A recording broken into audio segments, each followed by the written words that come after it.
Hi hello welcome back to my channel. ಎಲ್ಲರೂ ಹೇಗಿದ್ದೀರಾ? I hope ಎಲ್ಲರೂ ಚೆನ್ನಾಗಿದ್ದೀರಾ ಅನ್ಕೊತ ವಿಡಿಯೋ ಸ್ಟಾರ್ಟ್ ಮಾಡೋಣ ಬನ್ನಿ. ಸಂಜೆ ಆಯಿತು ಅಂದರೆ ಟೀ ಜೊತೆ ಏನಾದರೂ ತಿನ್ನಬೇಕು ಅನಿಸುತ್ತೆ. ಈಗ ಮಳೆ ಈ ಥರ ಬರ್ತಾಯಿದ್ರೆ ಇನ್ನು ಬಿಸಿ ಬಿಸಿಯಾಗಿ ಏನಾದರೂ ಕರೆದಿರೋದು ಎಣ್ಣೆಲಿ ತಿನ್ನಬೇಕು ಅಂತ ಅನಿಸುತ್ತೆ. ಅದಕ್ಕೆ ಇವತ್ತು ಸಂಜೆ ಈರುಳ್ಳಿ ಪಕೋಡ ಮಾಡಿದ್ವಿ ಟೀ ಜೊತೆ. ತುಂಬ ಚೆನ್ನಾಗಿರುತ್ತೆ. ಹೇಗೆ ಮಾಡೋದು, ಏನೇನು ಬೇಕು ಅಂತ ನೋಡ್ಕೊಂಬೋಣ ಬನ್ನಿ. ಒಂದು ಬೌಲ್ ತೊಗೊಂಡಿದ್ದೀನಿ. ಅದಕ್ಕೆ ಕಡಲೆ ಹಿಟ್ಟು ಹಾಕ್ಕೊತಾ ಇದ್ದೀನಿ. ಒಂದು ಅರ್ಧ ಬೌಲ್ ಕಡಲೆ ಹಿಟ್ಟು ಎಷ್ಟು ತಗೊಂಡಿವೋ ಅಷ್ಟೇ ಅಕ್ಕಿ ಹಿಟ್ಟನ್ನು ತೊಗೊತಾ ಇದ್ದೀನಿ. ಒಂದು ಸ್ವಲ್ಪ ಕಾಳು ಈಕ್ವಲಾಗಿ ತೊಗೊಂಡ್ರೆ ಕ್ರಿಸ್ಪಿಯಾಗಿ ಚೆನ್ನಾಗಿ ಬರುತ್ತೆ. ಒಂದು ಚಿಟಿಕೆ ಸೋಡಾ, 1 ಸ್ಪೂನ್ ಜೀರಿಗೆ, ರುಚಿ ತಕ್ಕಷ್ಟು ಉಪ್ಪು, ಚಿಕ್ಕದಾಗಿ ಕಟ್ ಮಾಡ್ಕೊಂಡಿರೋಂಥ ಈರುಳ್ಳಿ, 2 ಮೆಣಸಿನ್ಕಾಯಿ, ಕೊತ್ತಂಬರಿ ಸೊಪ್ಪು, ಕರಿಬೇವು ಹಾಕ್ಕೊತಾ ಇದ್ದೀನಿ.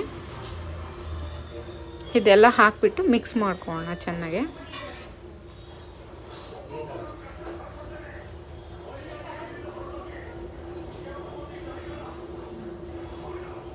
ನೋಡಿ ಮಿಕ್ಸ್ ಆಗಿದೆ. ಇವಾಗ ಆಯಿಲ್ ಬಿಸಿಯಾಗಿರೋ ಅಂಥ ಆಯಿಲ್ ಹಾಕ್ಕೊಂಡು 1 ಸ್ಪೂನು.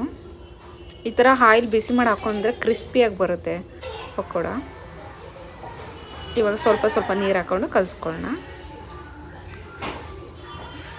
ತುಂಬ ತೆಳ್ಳಗೂ ಇರಬಾರ್ದು, ತುಂಬ ಗಟ್ಟಿನೂ ಇರಬಾರ್ದು, ಮೀಡಿಯಮ್ ಇರಬೇಕಿದು. ನೋಡಿ ಈ ಥರ ಇವಾಗ ಕಲಿಸ್ಕೊಂಡು ರೆಡಿ ಆಯಿತು. ಆಯಿಲ್ ಬಿಸಿ ಇದೆ.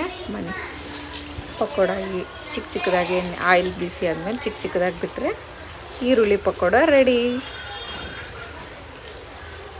ನೋಡಿ ಆಯಿಲ್ ಬಿಸಿಯಾಗಿದೆ, ಪಕೋಡ ಚಿಕ್ಕದಾಗಿ ಹಾಕ್ತಾಯಿದ್ದೀವಿ. ಕಲರ್ ಆಗಿ ಚೇಂಜ್ ಆಗಿ ಅದನ್ನ ಮೇಲೆ ಕೆಳಗೆ ಮಾಡಿದರೆ ಫ್ರೈ ಆಗಿದೆ. ಈಗ ಉಲ್ಟಾ ಮಾಡಿದರೆ ಆ ಕಡೆ ಸೈಡು ಫ್ರೈ ಆಗುತ್ತೆ.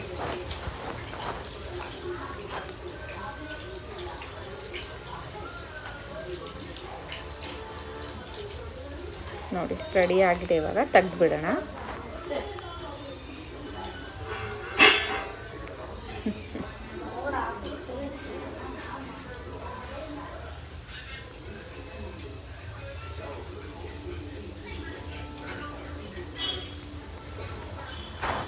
ನೋಡಿ ಆಯಿತು. ಟೀ ಜೊತೆ ಈರುಳ್ಳಿ ಪಕೋಡ ರೆಡಿ.